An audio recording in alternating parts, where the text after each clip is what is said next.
اگر تو یہ کام واقعی کرنے کا تھا تو حضور کرتے نہ کیسے ہو.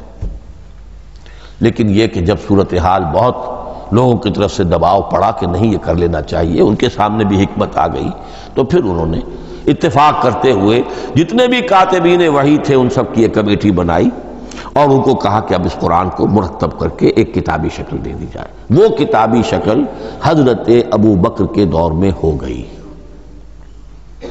تیسرا مرحلہ کیا ہے؟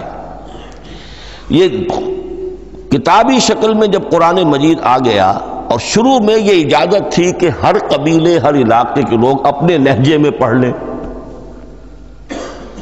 اب پنجابی ہمارا مسلمان جو ہے وہ چاقو کو کاچو کہے گا تو وہ لکھے ہوئے کو بھی چاقو کو کاچو پڑھ کے نکلے جائے گا.